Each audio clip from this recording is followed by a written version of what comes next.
अब यहाँ पे आचार्य भगवंत बतलाते हैं कि प्रत्येक द्रव्य का क्या कोई उपकार है, क्योंकि हमने तो सुना है कि प्रत्येक द्रव्य स्वतंत्र स्वतंत्र है और किसी का कुछ करता नहीं है।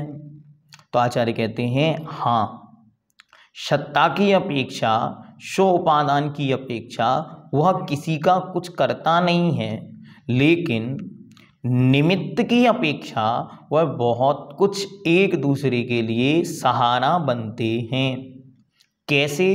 अब उनको क्रमशः यहाँ पर सूत्र नंबर 17, 18, 19 और 20, अच्छा काल का और लगाएंगे तो 21 और 22, इन सूत्रों में यह विषय अच्छी तरह दिया गया है। आइए इसको देखते हैं। तो सूत्र नंबर 17 से सूत्र नंबर 22 तक यह विषय छयों द्रव्य का उपकार अच्छी तरह जानना, क्योंकि बहुत सारे लोग इस पे विषय में भ्रम फैलाते हैं कि एक द्रव्य दूसरे द्रव्य का कुछ भी नहीं करता।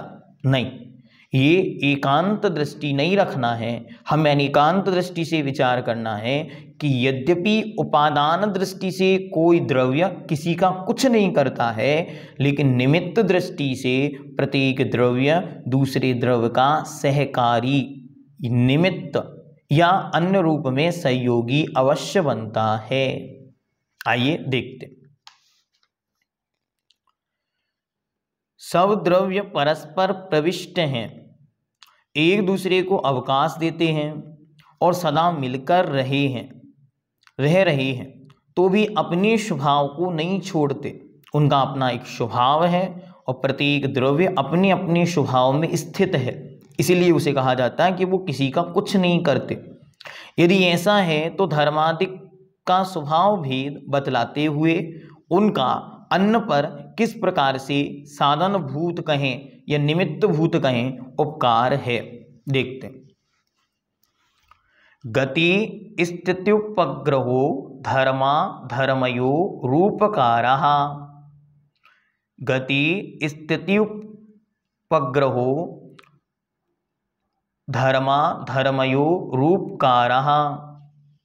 गति स्थिति उपग्रहो, गति और स्थिति, गति मतलब चलना, स्थिति मतलब रुकने में, उपग्रहो अर्थात सहायता करना, धर्मा धर्मयो धर्म और अधर्म द्रव्य का उपकार है। धर्म और अधर्म द्रव्य चलते हुए जीव और पुद्गल के चलने और ठहरने में सहकारी कारण बनते हैं। अब देखते धर्म द्रव्य, जो गतिशील अर्थात चलते हुए जीव और पुद्गल के गमन, हलन, चलन, आगमन में सहकारी कारण है, उसे धर्म द्रव्य कहते हैं। जैसे मछली के तैरने में जल सहायक है, तोयम जह मच्छाणम, जैसे पानी मछली को चलने में सहकारी कारण है। अगर मछली रुकना चाहे तो वही पानी में रुक सकती है और चलना चाहे तो चल सकती है। हवाई जहाज के चलने में आकाश सहायक है एवं रेल के चलने में पटरी सहायक है। धर्म द्रव्य के विषय में विज्ञान की क्या मान्यता है? तो कहते हैं विज्ञान इसे ईथर के रूप में स्वीकार करता है। ईथर को अमूर्तिक, व्यापक, निष्क्रियता और आदृश्य के साथ साथ उसे गति का आवश्यक माध्यम माना है। आइंस्टीन ने भी गति हेतुत्व को स्वीकार करते हुए कहा है, लोक परिमित है, लोक से अलोक अपरिमित है। लोक के परिमित होने का कारण यह है कि द्रव्य अथवा शक्ति लोक के बाहर नहीं जा सकती। लोक के बाहर उस शक्ति का अभाव है जो गति में सहायक होती है, जिसे हम धर्म द्रव्य कहते हैं। उसे मोशन कहते हैं। वहां पर द लॉ ऑफ मोशन, गति का सिद्धांत। आगे चलते हैं। अधर्म द्रव्य, जो ठहरते हुए जीव और पुद्गलों को रुकने में सहायक है, वह अधर्म द्रव्य है। छाया जह पहियाणम, जैसे पथिक को अर्थात राहगीर को छाया रुकने में सहायक होती है। छाया ये नहीं कहती कि आप आओ रुको, नहीं, जो रुकना चाहे उसके लिए वह स्थान प्रदान करती। ऐसी अधर्म द्रव्य है, वो किसी को रोकता नहीं, जिसको रुकना है वो आए और रुक जाए, इस प्रकार। अब आकाश द्रव्य, तो आकाश द्रव्य का कहते हैं आकाशस्यावगाः, आकाशस्यावगाः। आकाश द्रव्य का क्या उपकार है? तो आकाश द्रव्य का उपकार है अवगाह, अर्थात अवगाह, अवकाश, स्थान देना। जो जीवादि सभी द्रव्यों को स्थान देता है वह आकाश द्रव्य है। यद्यपि जीव और पुद्गल भी एक दूसरे को स्थान देते हैं, किंतु इन सबका आधार आकाश ही है। The centre most area, space giving area, उसका नाम आकाश है। यद्यपि हमारा ये शरीर है, इसने इस जीव को रहने का स्थान दिया, और इसी ही पुद्गल में अनंतानंत अन्य जीव छोटे छोटे वो भी आकर ठहर सकते हैं, रह रहे हैं, निगुदिया जीव हैं, और अन्य तरस विकलत्र जीव भी वहाँ ठहर सकते हैं। लेकिन उन सबका मूल आधार क्या है? उन सबका मूल आधार है आकाश। ऊपर दिखने वाला जो आसमान है, ऊपर दिखने वाला नीला नीला, यह आकाश नहीं है, यह तो पुद्गलों का संचय स्थान है। वह आकाश तो जहाँ हम बैठे हैं वही भी आकाश है, जहाँ नारकी है वहाँ भी आकाश है, ऊर्ध्वलोक है वह भी आकाश है, जहाँ सिद्ध भगवान ठहर रहे हैं वह भी आकाश है। अन्य दर्शन एवं विज्ञान ने आकाश को द्रव्य माना है कि नहीं? उत्तर, अन्य दर्शनों ने भी आकाश द्रव्य को स्वीकार किया है, किंतु वे उसके लोक और अलोक का भेद नहीं मानते। इसी कारण उनके यहाँ धर्म अधर्म द्रव्य की भी मान्यता नहीं है। आधुनिक विज्ञान ने भी आकाश द्रव्य के दोनों भेदों को माना है, जैसे कि धर्म द्रव्य के कथन में आइंस्टीन का उदाहरण दिया गया है, जो आपको पूर्व में बतलाया गया कि वह मानता है कि वो एक लिमिटेड एरिया है जहाँ तक मोशन है, गमन है, उसके बाहर गमन नहीं होता। तो इससे डिफरेंस ये क्रिएट किया जाता है, जहाँ तक गमन है वहाँ तक लोकाकाश है, जहाँ गमन नहीं है वहाँ अलोकाकाश है। अब पुद्गल द्रव्य का भी कोई उपकार है क्या? कहते हैं हाँ, पुद्गल द्रव्य का भी उपकार है। शरीर वांग मनः प्राणापानः पुद्गलानाम। शरीर वांग मनः प्राणापानः पुद्गलानाम। शरीर अर्थात शरीर, वांग मतलब वचन, मन और प्राणापानः अर्थात स्वाक्षुक श्वास, ये पुद्गलानाम पुद्गल के उपकार हैं। शरीर आदि का निर्माण किससे होता है? ये सब पुद्गल का प्रचय पिंड हैं, समूह हैं। 23 प्रकार की वर्गणाओं में से औदारिक आदिक 3 शरीर एवं स्वाक्षुक श्वास, आहार वर्गणा से तेजस शरीर, तेजस वर्गणा से कार्मण शरीर, कार्मण वर्गणा से वचन भाषा वर्गणा से तथा द्रव्यमन मनोवर्गणा से निष्पादित होते हैं। ये सब पौद्गलिक हैं। जो 23 प्रकार की वर्गणाएं लोक में पाई जाती हैं, उन 23 वर्गणाओं में औदारिक आदिक 3 शरीर एवं स्वाक्षुक श्वास यह आहार वर्गणा से बनी है, तेजस शरीर तेजस वर्गणा से बनी है, कार्मण शरीर कार्मण वर्गणाओं से बनी है, वचन भाषा वर्गणा से बना है और द्रव्यमन मनोवर्गणा से बने हुए हैं। तो ये सब पुद्गल है। अरे पुद्गल कुछ नहीं करता ऐसा नहीं कहिए, पुद्गल क्या क्या कर रहा है ये हम कह भी नहीं सकते, उसका बड़ा उपकार है। अभी आप जहां शब्द सुन रहे हैं तो आपके कानों तक जो पहुंच रहा है सब पुद्गल है। निमित्त कौन बन रहा है? ये पुद्गल। और आपको सुनाई दे रहा है वो शब्द, वो भी पुद्गल, और जिन कानों से सुनाई पड़ रहा है वो भी पुद्गल। तो कितना बड़ा उपकार हो गया। अब ये तो उपकार किसका हुआ? पुद्गल का। पुद्गल पर उपकार था, वही उपकार जीव पर उपकार बन गया। अब कहते हैं जीव का डायरेक्टली आत्मा पर कैसा उपकार है, तो उसको बतलाते हुए अगला सूत्र कहते हैं, सूत्र नंबर 20, सुख दुख जीवित मरणोपग्रहश्च। सुख दुख जीवित मरणोपग्रहश्च। सुख दुख जीवन और मरण ये पुद्गल द्रव्य के उपकार हैं। ये क्या है? ये पुद्गल द्रव्य के उपकार हैं। सुख होना, दुख होना, जीवन और मरण ये सब कर्म जनित अवस्थाएं हैं। कर्म क्या है? पुद्गल है। डायरेक्ट इफेक्ट किसे कर रहे हैं? ये आत्मा को। सुखी तो आत्मा, दुखी सो आत्मा। जन्म हुआ तो आत्मा ही एक नए स्थान पर पहुंची, मरण हुआ तो आत्मा ने ही पुराना स्थान छोड़ा। तो हैं तो ये पौद्गलिक, लेकिन डायरेक्टली आत्मा को इफेक्ट कर रहे हैं, इसलिए इन्हें पुद्गल का उपकार जो डायरेक्ट आत्मा पर रिएक्शन दे रहा है, इफेक्ट कर रहा है। मरण आत्मा का उपकार कैसे हो सकता है? क्योंकि वह किसी को प्रिय नहीं होता। फिर उपकारी क्यों कहा? तो कहते हैं साधारणतया मरण किसी को प्रिय नहीं है, तो भी व्याधि, पीड़ा, शोक आदि से व्याकुल प्राणी को मरण भी प्रिय होता है, अतः उसे उपकार की श्रेणी में ले लिया गया है। एक स्थान से छोड़कर नेक्स्ट स्थान पर जाना। अगर आपको इस विषय को अच्छी तरह जानना है तो बड़ी वाली जो समाधि भावना है, समाधि पाठ, उसको पढ़ना चाहिए। उन्होंने उसमें बहुत अच्छी तरह बताया कि भैया इस जीर्ण झोपड़ी से राजमहल चाहिए तो मरण अनिवार्य है। क्या?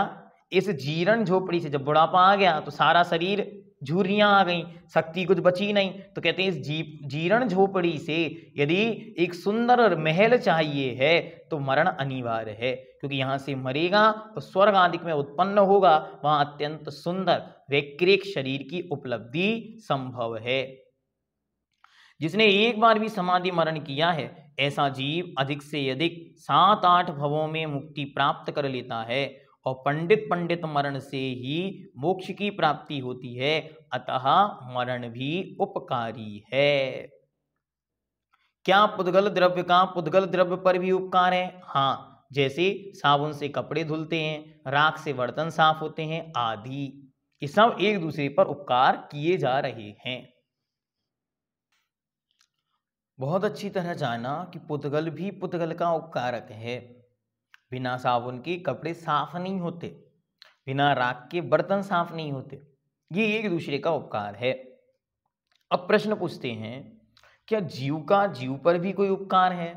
तो कहते हैं हाँ। सूत्र नंबर 21, परस्परोपग्रहो जीवानाम।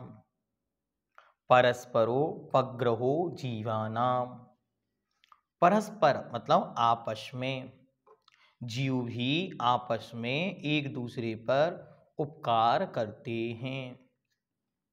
क्या उपकार करते हैं?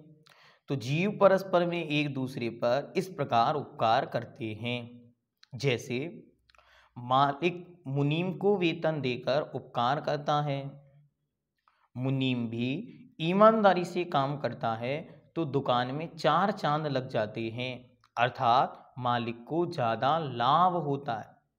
आपने किसी को नौकरी दी और उसने आपकी कंपनी को ऊंचाइयां दी, तो दोनों ने एक दूसरे का उपकार किया। यहां मुनीम का उपकार मालिक के ऊपर है। इसी प्रकार गुरु शिष्य, भक्त भगवान और अंधा लंगड़ा भी परस्पर में उपकार करते हैं। प्रश्न पूछा गया, राजवार्तिककार ने प्रश्न उठाया कि गुरु शिष्य पर तो उपकार करते हैं, ये तो समझ में आता है कि गुरु भगवान ने कहा कि ऐसा ऐसा करना, आपको दीक्षा दे दी, तो आपने तो, गुरु ने तो शिष्य पर उपकार कर दिया, अब शिष्य क्या उपकार करे? तो उन्होंने उत्तर दिया, शिष्य यह उपकार करे कि जो मार्ग गुरु ने दिया है उस मार्ग का प्रवर्तन अच्छी तरह करे। गुरु ने जिन संकल्पों में बांधा है उन संकल्पों का अच्छी तरह पालन करे, गुरु की आज्ञा में रहे, गुरु की आज्ञा के विरोध में ना जाए और गुरु महाराज के निर्देशन में जीवन का यापन करे, अप्रभावना ना करे। इसका नाम ही शिष्य का गुरु के प्रति उपकार है। इसी प्रकार भगवान है। अब भगवान डायरेक्टली उपकार करना अर्थात कुछ आपको दें घर आकर, ऐसा ही नहीं, अपितु उनका नाम स्मरण मात्र ही कर्म की निर्जरा का हेतु है, शुभ परिणाम का हेतु है, कर्म का निर्जरा का हेतु है और असीम अशातिशय पुण्य का हेतु है। इसके लिए भगवान मानतुंग देव ने बहुत सुंदर उदाहरण दिया कि जो सूर्य है वो कभी भी कमल को छूता नहीं है, लेकिन फिर भी सूर्य की किरणें मात्र देखकर कमल खिल जाता है।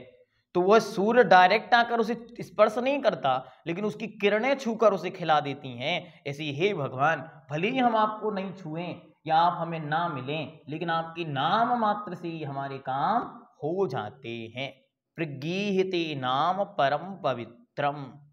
हे भगवान, आज भी लोग सुसिद्धि कामेन अपने कार्य की सिद्धि के लिए आपका नाम लेते हैं।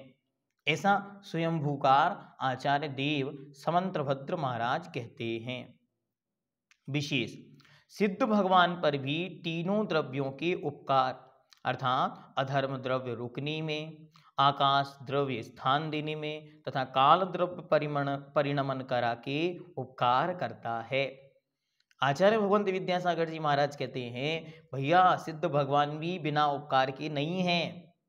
देखो यहाँ सिद्ध हो गए थे सम्मीर शिखर में, वहां तक गए कैसे ऊपर तक? तो वहां पर गति दी किसने? धर्म द्रव्य ने। वहां जाकर ठहर गए, ये अधर्म द्रव्य का उपकार है। वहां स्थान दिया, आकाश द्रव्य का उपकार है। और निरंतर परिणमन हो रहा है, ये काल द्रव्य का उन पर उपकार है। अब अंतिम आता है काल द्रव्य। इसको और देखते। काल द्रव्य का उपकार, सूत्र नंबर 22।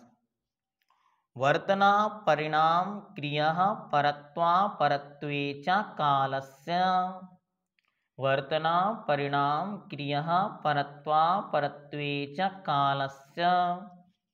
वर्तना परिणाम क्रिया परत्व और अपरत्व ये काल द्रव्य के उपकार हैं। सबसे पहले काल द्रव्य क्या है? आचार्य अंत में एक सूत्र देंगे कालश्च, लेकिन अभी अपन यहाँ पे उपकार देख रहे हैं तो समझे काल द्रव्य क्या है।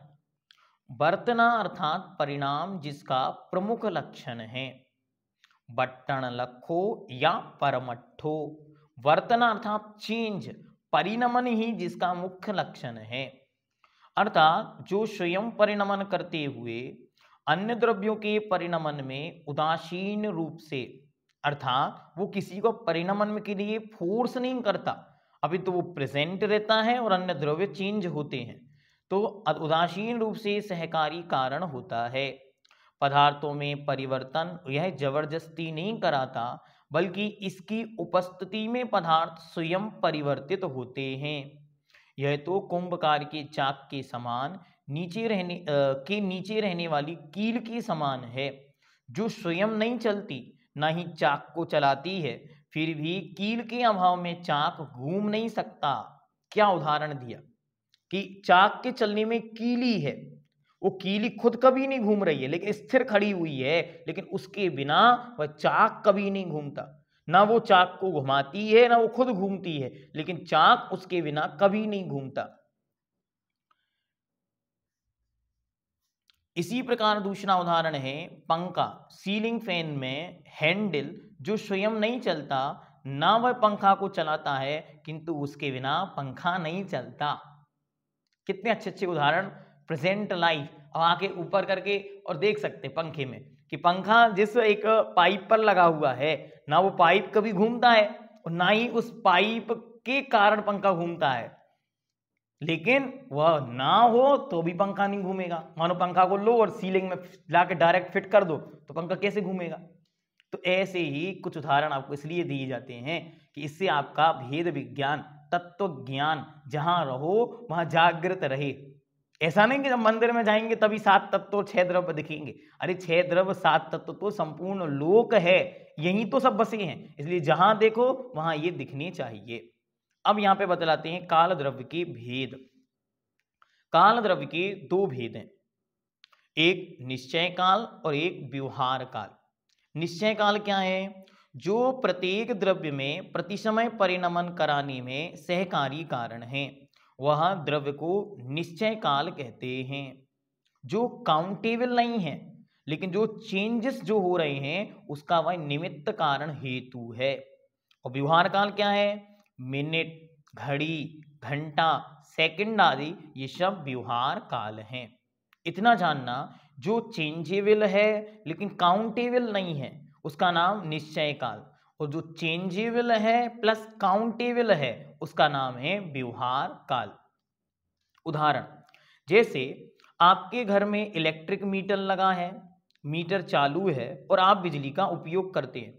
आपने स्विच बंद कर दिया किंतु मीटर फिर भी चालू है, मीटर चलता रहता है, यह निश्चय काल का प्रतीक है। एवं बिजली कितनी यूनिट जली, ये व्यवहार काल है। कितना सुंदर उदाहरण कि वो प्रति समय इलेक्ट्रिसिटी उसके द्वारा फ्लो हो रही है, वो रुकी नहीं है। इट्स निश्चय काल, वो हमेशा परिणमन परिणमन परिणमन चल रहा है। लेकिन जब वो काउंटेबल है, जब वो काउंट किया जाता है, उसका नाम निश्चय काल, जैसे उसका नाम व्यवहार काल। जैसे एक छोटा सा बच्चा है, मानो आज किसी के यहाँ बच्चा पैदा हुआ और वो दूसरे नगर में रहता था, अभी आपने उसको कभी नहीं देखा। थोड़े दिन बाद आप गए और आपने जाके उसे देखा, ओहो ये तो बड़ा सुंदर, हेल्दी और बड़ा दिख रहा है। तो उसकी माँ झट से बोली, अरे 15 दिन का हो गया, महीने भर का हो गया, या 2 महीने का हो गया, ठीक है। अब जो चेंज कंटिन्यू हुआ, क्योंकि वो ऐसा ही तो जन्म हुआ नहीं था, वहां तो चेंज हुआ है, तो जो कंटिन्यू चेंज हुआ है उसका नाम है निश्चय काल। और जो उसकी माँ ने शब्द बोले 15 दिन का हो गया, तो जो 15 दिन उसने काउंट किए, ये व्यवहार काल। ऐसे ही आप दिवाली पे लगा सकते हैं। अभी आप दीवार देखोगे और कहोगे देखो ये क्या हो गया, अरे पिछले साल ही तो सफाई की थी। तो कोई बच्चा वहां से बोलता है, अरे मम्मी साल भर हो गया। अरे साल भर हो गया तो क्या साल भर अब भी गंदी हो गई? नहीं, और प्रति समय थोड़ी थोड़ी थोड़ी थोड़ी डिग्रेड, डिप्रिसिएट होती चली जा रही थी। हम और आपका ध्यान वहां नहीं था, दिवाली आई इसलिए ध्यान चला गया। तो जो प्रति समय डिग्रेशन हो रहा है उसका नाम व्यवहार काल है, और उसका नाम निश्चय काल है, उसका नाम वर्तना है, उसका नाम परिणाम है। और जब हमने उसे काउंट किया, अरे साल भर हो गया, मतलब 12 महीने बीत गए, तो जाकर वह व्यवहार काल हुआ। ठीक है। अब इसके काल के उपकार क्या हैं हम पर? तो काल के 5 प्रकार के उपकार आचार्य ने बतलाए। क्या? वर्तना, परिणाम, क्रिया, परत्व और अपरत्व। वर्तना, प्रति समय 6 द्रव्यों में जो उत्पाद व्यय द्रव्य होता रहता है, इसी का नाम वर्तना है। प्रति समय 6 द्रव्यों में उत्पत्ति हो रही है, कुछ व्यय हो रहा है और कुछ है जो सदा बना हुआ है।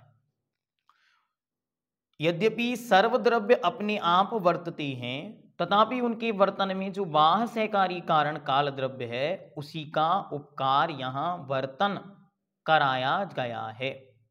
मात्र कहने में आ रहा है, वास्तविकता में काल उन्हें चेंज नहीं करा रहा है, वो अपने आप में वर्त रहे हैं, अपने आप में चेंज हो रहे हैं। परिणाम, अपने स्वभाव को ना छोड़कर द्रव्यों की पर्यायों के बदलने को परिणाम कहते हैं। जैसे जीव के परिणाम क्रोध आदि हैं और पुद्गल के परिणाम रूप रस आदि हैं। जो पर्यायें बदलती हैं इनका नाम भी परिणाम है। ये भी काल सापेक्ष हैं, काल द्रव्य की मौजूदगी में ये बदलती हैं। जैसे हम लोग उदाहरण देते हैं, भैया काल ही खोटा चल रहा है, करे क्या कोई। तो ये हम काल पर आरोप लगा रहे हैं, वास्तविकता में तो परिणाम हमारे गड़बड़ हैं। परिणाम या राग द्वेष, क्रोध मान माया लोभ या चारित्र मोहिनी कषाय की उदीर्णा इस आत्मा के हो रही है, लेकिन हम किसे आरोप देते हैं? काल को। काल तो मात्र प्रेजेंस है। अगर काल ही गड़बड़ होता तो फिर सब गड़बड़ हो जाते। अब इसी को अपन मानो आदिनाथ और मारीची के जीव में लगाएं, एक ही टाइम पीरियड था, वो तीसरा काल चल रहा है, और उसी समय आदिनाथ को केवल ज्ञान हो रहा है और उसी समय मारीची पद से भ्रष्ट हो रहा है। एक ही काल है, तो एक ही काल में दो डिफरेंट इक्वेशंस कैसे बनी?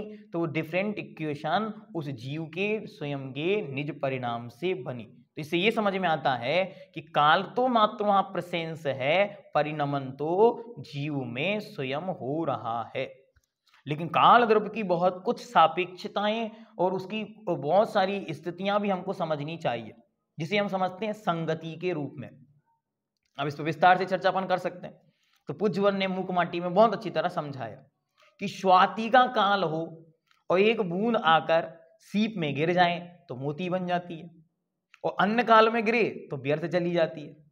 वही एक सीप उसमें केले के पत्र पर जाकर गिर जाए तो कपूर बन जाती है। वही काल में वही बूंद सर्प के मुख में चली जाए तो जहर बन जाती है। मिट्टी में जाके गिर जाए तो कीचड़ बन जाती है। पानी में जाके गिर जाए तो पानी बन जाती है। और वही बूंद समुद्र में गिर जाए तो खारी बन जाती है। गन्ने के खेत में गिर जाए तो मीठी बन जाती है। तो ये काल सापेक्षता को स्वीकार करना है कि काल यद्यपि कुछ करता नहीं है, लेकिन बिना काल की प्रेजेंस के कुछ होता नहीं है। ठीक है, बहुत अच्छा। अभी समय जा रहा है ना, पर और विस्तार से इस पर चर्चा करेंगे, फिर कभी समय मिलेगा तब पुनः करेंगे। चलिए अब आगे कहते हैं क्रिया। क्रिया क्या है? तो द्रव्य में जो परिस्पंद रूप परिणमन होता है उसे क्रिया कहते हैं। उसमें गाड़ी आदि की जो प्रायोगिक क्रिया है और मेघ आदि की जो स्वाभाविक या वैशेषिक क्रिया है। परिस्पंदन मतलब चेंज। तो जैसे एक गाड़ी यहां से स्टार्ट हुई और दूसरे स्थान पर गई, हमारा ये हाथ यहां से यहां आया, ये हो गई क्रिया। तो जो क्रिया होती है वो काल के सापेक्ष अर्थात काल के प्रेजेंस में होती है। आगे परत्व और अपरत्व। परत्व मतलब छोटा, अपरत्व मतलब बड़ा। ये तुलनात्मक होता है। यद्यपि काल बड़ा या छोटा नहीं होता, लेकिन उसके प्रेजेंस में जो उत्पन्न होता है उनके बीच का जो डिफरेंस काउंट करता है वो काल द्रव्य के निमित्त से होता है। जैसे छोटे बड़े के व्यवहार को परत्व अपरत्व कहते हैं। जैसे 50 वर्ष के मनुष्य को बड़ा और 25 वर्ष के मनुष्य को उसकी अपेक्षा छोटा कहते हैं। अरे ये तो बहुत बड़ा उदाहरण दे दिया, सबसे सुंदर उदाहरण। दो बच्चे जुड़वा एक ही मां के उदर से पैदा हुए, तो एक पहले निकला और एक उससे 2 सेकंड 5 सेकंड 1 मिनट 2 मिनट बाद बाहर आया, तो उसको क्या कहते हैं? ये बड़ा है, ये छोटा है। तो टाइम पीरियड चेंज होने से काल की सापेक्षता में वह दोनों में डिफरेंस बन गया। विशेष वर्तना निश्चय काल का उपकार है तथा परिणाम क्रिया परत्व अपरत्व व्यवहार काल का उपकार है। कैसे समझे? क्योंकि वर्तना काउंटेबल नहीं है, चेंजेबल है, लेकिन काउंट नहीं कर सक रहे हैं, तो निश्चय है, बाकी सब काउंटेबल है, इसलिए व्यवहार है। च शब्द से फसल का पकना। देखो आचार्य भगवंत विद्यासागर जी महाराज कहते हैं और क्या क्या जान सकते, तो फसल का पकना। अब आप गए, आपने देखा अरे आज ही तो गेहूं बो रहे हैं, और 4 महीने बाद जाके देखा अरे ये क्या हो गया, फसल पक गई। तो जो 4 महीने टाइम बीता वो हमारी दृष्टि में नहीं है, पर वो दृष्टि से विहीन होने पर भी उसने कार्य बराबर एक एक क्षण हुआ है, ये काल है। ऋतु परिवर्तन, सुबह उठे सोकर अरे आज तो बड़ी ठंडक है, अरे ठंडक आ गई है, क्यों? ऋतु परिवर्तन हो गया है।